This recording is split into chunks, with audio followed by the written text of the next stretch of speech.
What is up, guys? Wrestling Premiere is here. Oh, this one was wild. So, the entire story of the Royal Rumble was that Stone Cold had a bounty on his head.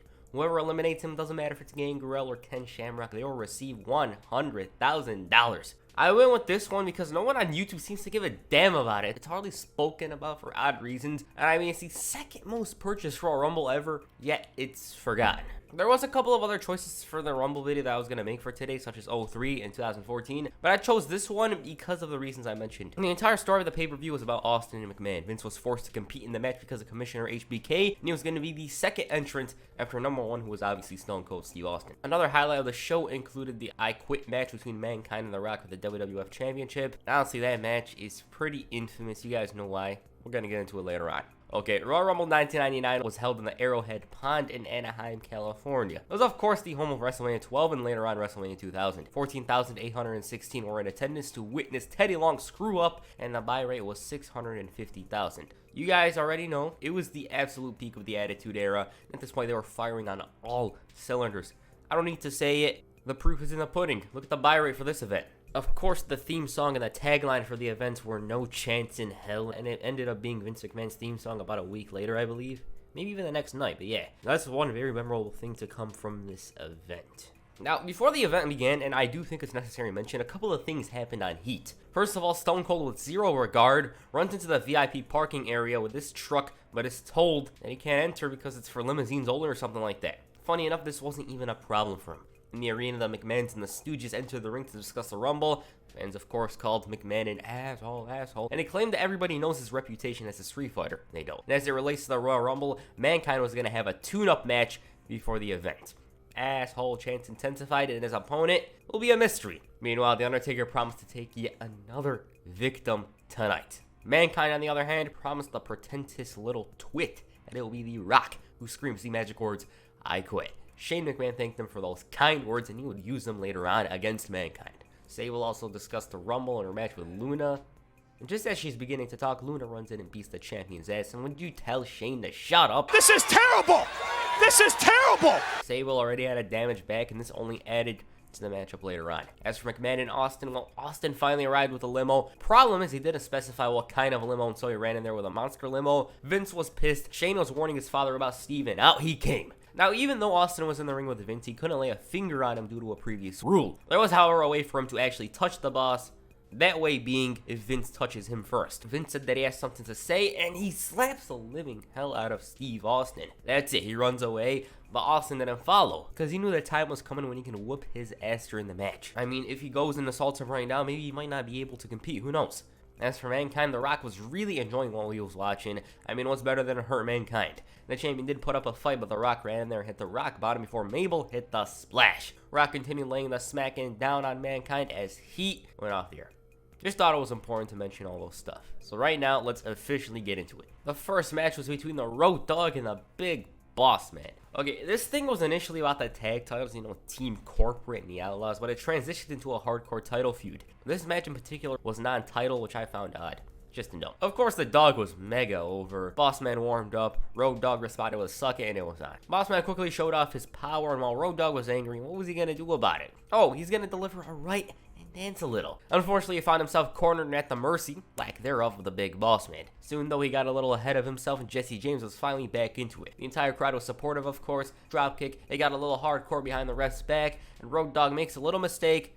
And the Boss Man's in total control at this point. Even though he did take some rights from the champion, he managed to keep Road Dogg at a disadvantage. Hell, he even received a bite on the nose. The tag champion bent the rules, targeted the lower back, and Road Dogg just couldn't get through this and be on the offense. That is until he caught the Boss Man with a sleeper. Right to the eyes, ends the hold, and we're back to square one for like 2 seconds because Road Dogg caught him on the top rope and tossed him down to the mat. Slugfest from both men. Road Dogg wins this battle, shakes, rattles, and rolls, and the crowd was finally alive. But they were quickly silenced. And the Big Boss Man caught him with a sidewalk slam. 1, 2, 3. I felt this match at times was boring. It wasn't that exciting, and no, it wasn't bad. It just felt plotting. Like, out of all the classic pay-per-views I watched in the past couple of months, it was certainly the most forgettable opener. I still believe that the match would have been way, way, way better had it been a hardcore match for the title. I mean, Road Dogg was the champ and it made sense. Hey, whatever, I don't book this stuff. Like I said, it was an odd choice to go with a singles match rather than a hardcore match. I think it would have really pumped the crowd up to see some tables broken, some chairs smashed into faces or whatever. And yeah, maybe they didn't want it to overshadow the I Quit match. Yeah, that's what I think. I think this match would have been better suited if it was hardcore, because what we got was a boring ass match. It was weak. The next match was for the Intercontinental Championship. Badass Billy Gunn challenged Ken Shamrock for the gold. This feud started when Billy mooned Shamrock's sister. He got angry, locked him in the ankle lock, and this was just a way for Billy to get a title shot. Right out of the gate, Shamrock runs in, gets his ass beat by Billy, who was even more intense. And watching on mute, you'd think Billy was the heel. He took control and hit that jackhammer, but Shamrock kicked out. He goes to the clothesline of the corner, but runs into the post, and so Ken finally took control. One thing to mention is that Billy's ankle was still hurting from Monday. He takes a spinning heel kick, yet kicks out. Shamrock ended up making a mistake, and boom, he's on the receiving end of the Famouser. But it's not enough for the victory. He delivers 10 blows in the corner, but gets thrown over the top rope. Shades of the Rumble match. Gunn gets his ass beyond the outside. He's just struggling to find an opening, but Ken at one point was dumb. He was wasting time, and Billy tossed him into the announce table. So all's good now. That is until Shamrock realized that there's a wounded animal in the ring. He isolated the already injured leg for a few minutes, taking his time and his efforts. Badass caught him with a roll-up, but he kicked out. Shamrock quickly responded with the perfect plex, and once both men recovered, ref got a clothesline. So Tim White's down. They bounced off the ropes and hit one to one another, and all of a sudden Val Venus runs in and DDTs him. So of course, Billy Gunn tries going for the cover. 1, 2, kick out. And then he had a burst of momentum. Suddenly, Billy Gunn was unstoppable. He's going for rights, dropping Ken. And that is until he went up top.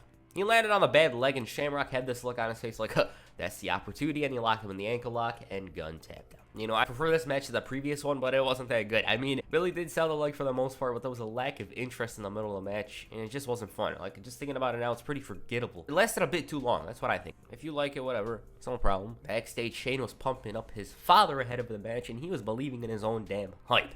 He's literally thinking that he was going to beat Stone Cold Steve Austin. The next match was for the European Championship. Gangrel challenges X-Pac for the gold. I heard some good things from this one. I also heard Gangrel. I couldn't find this anywhere on the internet, though. I seen it earlier this year. I remember him saying that he was supposed to win this match, but something happened backstage. They blamed him and he didn't. I just didn't find the link or the interview at all. Anyways, very quick sequences there. X-Pac showed he wasn't afraid of no vampire. It was high-tempo stuff. X-Pac was quickly getting out of some awkward situations. He delivered a slew of kicks in the corner to Gangrel, but he screws up.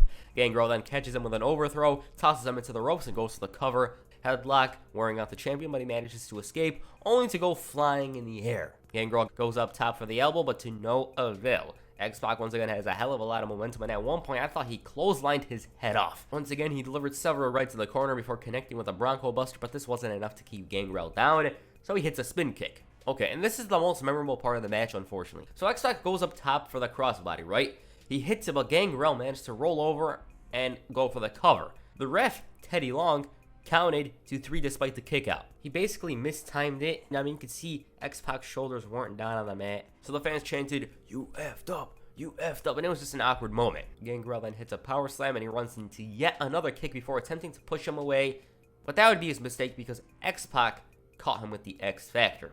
That's it. I think they deserve to have gotten more time. I mean, the last match was literally 2.5 times that. That botched pinfall stands out even more because it was Teddy Long's WWF referee debut. Fun match that was quick, and I forgot how fun X-Pac was during the Attitude Era. He's a pretty overlooked figure from 98 to 2000. That's one thing to note. But yeah, I thought this match was fun. I wish it lasted much longer. I think they would have delivered and then some. Yeah, the Gangrel story, I couldn't find it to verify if it was true. But yeah, he deserved to be European champion, right?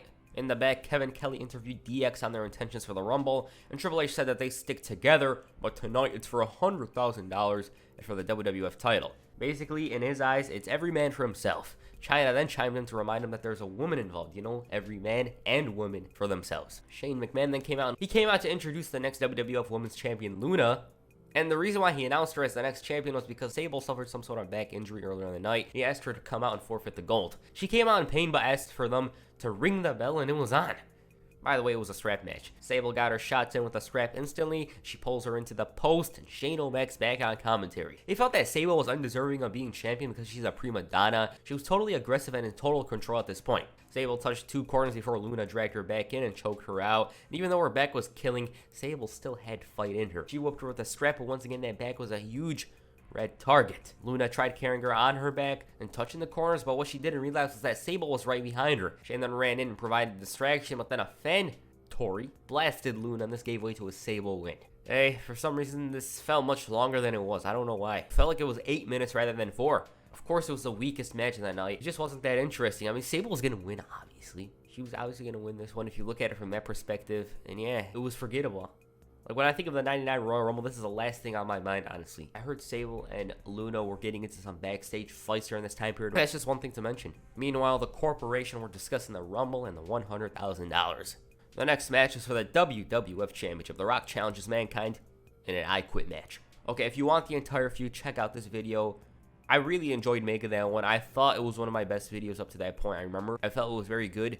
I like going into details to why Mankind and The Rock were awesome or whatever. But yeah, I really enjoyed it, and there it is if you want to watch the entire feud video. I personally believe the feud cemented The Rock as one of the best guys. Triple H might have helped earlier on, but fully solidified it. Like, he made it a fact. Okay, this time I get the chance to review the entire match. And the promo to the whole thing really sticks out to me, and how Rock promised to rock bottom Foley down every announce table, you know, Spanish, French, and Foley's little poem, you know, I will not say them here nor there, I will not say them anywhere, I will not say those words you twit, I will not say I quit. Right before the match, Doc Hendricks interviewed The Rock. He said that there was something in this situation that befuddles him, and he guaranteed to prove to Mankind that The Rock is the great one, that The Rock is the most electrifying man in sports entertainment today, and after Mankind, utters the words, I quit, Rock will go down as being the best damn WWF champ there ever was. Okay, this match is very famous. Of course, it was on Beyond the Man. They gave a very insightful look into Mick Foley's night. There was some other violence that stands out more. Of course, Mankind was at a disadvantage. Right out of the gate, Rock tried to go after him, but this only hurt him. Foley is very persistent in the attack, and he gives Rocky a chance to say the words. He does it, and he receives a couple of mic shots. Again, Foley asks him, you want to say I quit? And he refused. They make their way to the outside. Rock was in trouble, but he managed to right the ship by throwing Foley into the steps. He decided to provide commentary, and once again, he's back on defense. I mean, nothing was really working for the Great One at this point. Yet, despite this, he finds the time to insult Foley on the mic. In the ring, Mankind hits the double-arm DDT before pulling out Sacco. Mandible claw time, and there was nowhere for The Rock to go. He gets knocked out, and Earl Hebner tried asking if he quits. There was no answer, and yet Mankind was prepared to split off that ridiculous eyebrow. They brawled in the crowd for a few seconds before The Rock connected with a power slam to send Foley back to ringside. He messed around with him, you know, ringing his bell, singing, and then he attempted the rock bottom, but the damn table broke, and the champ refused to say those two words. Unfortunately for Rock, that little water spit really brought out some aggression from Mankind. He whooped his ass all the way up to the stage, and this is where The Rock finally fought back. He delivered some right hands, but despite these shots, Foley was resilient. Rock had to hit a DDT, and that wasn't enough for the title. For some reason, though, he brought out a ladder, and this hurt nobody but himself, but once again, then the most Mick Foley thing happened. He missed the move, that being the elbow. And no, Foley wasn't going to say I quit because of this, because it's a little elbow pain. The Rock then decides to climb up a ladder into the crowd, and Mankind follows along. They get into it on the edge of the stands, and Rock had to low blow Foley to find himself on offense again. Mankind's all dizzy at this point, and Rock connects with the right hand to send him right into the electrical circuit board. The power goes out, and Shane McMahon appears from out of nowhere. Rock notices Foley breathing and decides, you know what, I'm continuing the assault. Shane thought it was wrong of Rock to do so, but he didn't give a damn. Michael Cole is begging for him to end it on commentary, and Foley's tossed back in. Rock decides to handcuff the champion, and soon enough this got scary. Rock's whooping his ass, and he can't do a single thing about it. Foley's busted open as Rock's bumping his head into the turnbuckle, and so, being the desperate man he was, he goes for the low blow. Foley relied on his temple and his legs, and this did work initially, but it wasn't enough for the victory, of course. Rock then clotheslined the hell out of him, and of course he couldn't prevent this. The challenger then brought in a chair, and he hit the most electrifying move in sports entertainment, the People's Elbow. Foley's response to this, go to hell. And so he begins. Rock delivers 2 shots to the head. He asks once again, do you quit? And Foley says, well, you're gonna have to kill me. Rock responds with 3 skull-crushing chair shots, and even Jerry Lawler thought it was enough. Rock then blasts him twice. Again, he asks him. No response this time, and so he goes for another one before telling the crowd that they could chant Foley all they want. He's not stopping. Also, this moment was pretty hilarious. It got me laughing. Then The Rock blasts him a few times and asks again. This time, Foley had taken 11 chair shots. So he's down on the ground, and Rock puts the mic up to his face, and he shouts, I quit, I quit, I quit, and that's it. The Rock was the new WWF champion. Oh, man. Obviously, that wasn't Mick Foley. It was a tape from Heat, but at this point, they thought he said, I quit. You know, they went too far there. 11 chair shots. Rock was supposed to hit 5, and it was a big problem, you know. They had to get to the stage. They had to get to the staging area in order to do the finish and whatnot. But Foley wasn't moving, Rock wasn't moving, and they had to hit all those chair shots just to get there. During Foley's podcast appearance with Stone Cold Steve Austin, he spoke about this match and the chair shots. Here's what he had to say, quote for quote. I didn't understand. It's like the Cinderella song. Don't know what you got until it's gone. And once that ability was gone and my hands were cuffed behind my back and that first chair shot came and it hurt down to my toes, I realized this was a whole new level of pain. My reaction to that shot was to fire up. You know, it was a strange thing. It was a suspension of disbelief. Like, I became that character in the worst possible scenario. I became Mankind, completely believing in the character with The Rock having a steel chair and my kids in the front row. And by the time we got to the agreed upon number, which was 5, I'm still in the ring. I was supposed to be 2/3 of the way up to the aisle and it took 11 to get up there.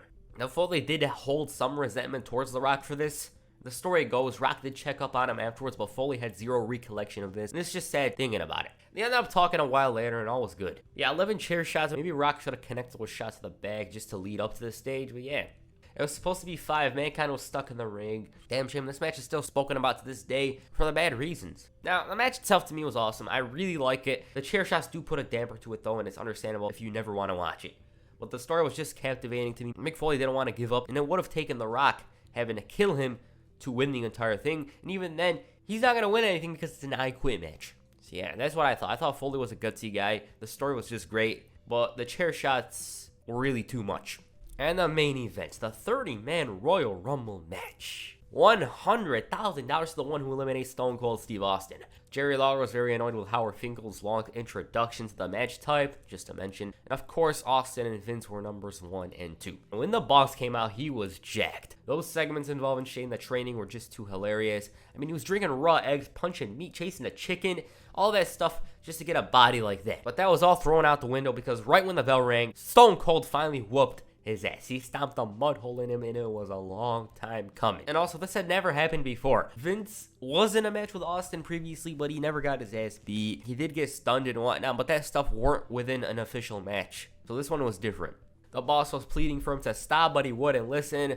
Oh, and if you're wondering, where's the corporation while they're barred from ringside? Austin teased an elimination, but preferred to take his time with the boss. And out came number 3, Golga. Of course, he made an attempt to win the 100K, but failed because, well, he's a lower card star. McMahon took the time to crawl under the ropes and run into the crowd, and soon enough, Steve caught up to him and whooped his ass in the back. The ring was empty. They made their way to the bathroom, a women's bathroom, where the corporation was lurking. Vince was smart enough to catch Austin because the man was just salivating at the chance to beat his ass, and then he didn't think there was going to be a trap. In the ring, Droz patiently waited for the next entrant, who ended up being Edge. He was quick going for the clothesline, a dropkick, and it was time for number 5, Gilbert. He took his time in entering the ring, but once he did, he posed and Edge tossed him right out. In the back, McMahon and the corporation left Austin unconscious. Droz and Edge continued trying to push each other out until the lethal weapon entered. A medical team arrived at the scene. Blackman delivered a couple of kicks. Droz was asking Edge for some help to eliminate him, but he politely declined. And number 7 was the Beast, Dan Severn.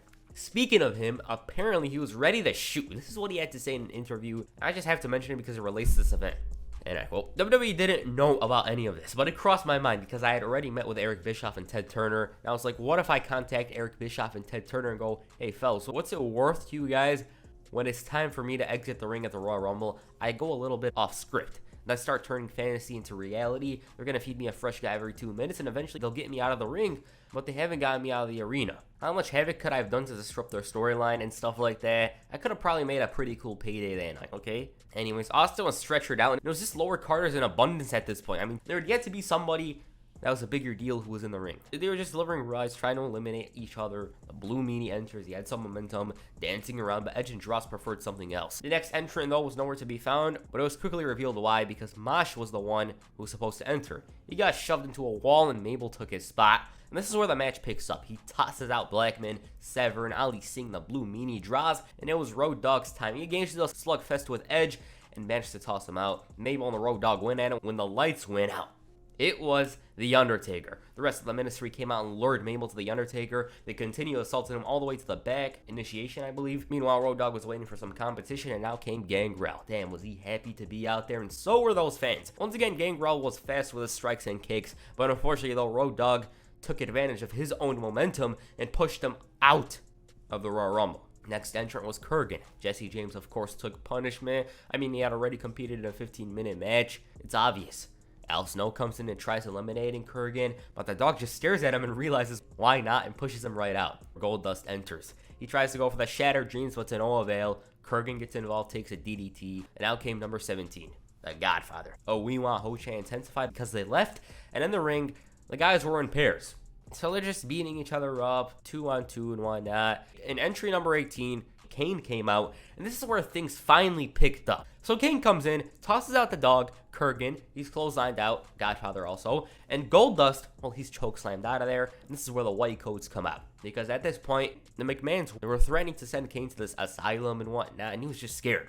Kane decides, you know what, screw it, I want my freedom, and eliminates himself. Now the match is really picking up. Number 19, Ken Shamrock came on. This is when Mr. McMahon appeared once more. McMahon took it back to 1997 by sitting in the commentary booth, and Shamrock was wasting time cursing at the fans and whatnot. Number 20 was a limping Billy Gunn who had came out with one shoe on, and once again Shamrock went after that leg. Despite this badass had the fighting spirit, he almost press slammed Shamrock right out of there, but the ankle was a huge problem. He made another attempt but to no avail, and Shamrock continued working on that leg when Test came out. Meanwhile, the Ministry continued attacking Mabel and forcing him into the hearse when an ambulance arrived, and you guessed it, Austin was back. The fans were cheering at this point and they realized what was up. McMahon was stuttering over his words, and just as he's like, I don't think it's coming, there he is. McMahon tried evading him and actually found success when Shamrock went for the attack.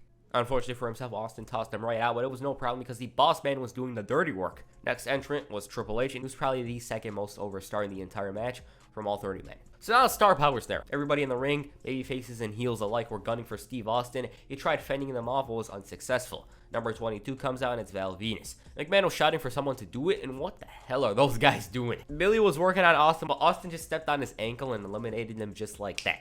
Then for a couple of seconds, he actually worked with a corporation to eliminate Triple H, but help was on the way because X-Pac was the next entrant. Austin was getting his ass beat at this point. He was just struggling when Sexual Chocolate Mark Henry entered. He comes in and knocks the teeth out of the boss man. Jeff Jarrett was number 27. X-Pac spin kicks Triple H. Austin finds some momentum, and out comes D'Lo Brown. PMS were following along. Test gets tossed out by Austin, and X-Pac soon follows through, flying out. Jeff Jarrett and the boss man then began working as a team, but it really wasn't going to stop Steve. And so Jarrett's out, and right as his feet touch the ground, Owen Hart enters. He immediately goes after Austin, but Triple H sticks his nose into his business.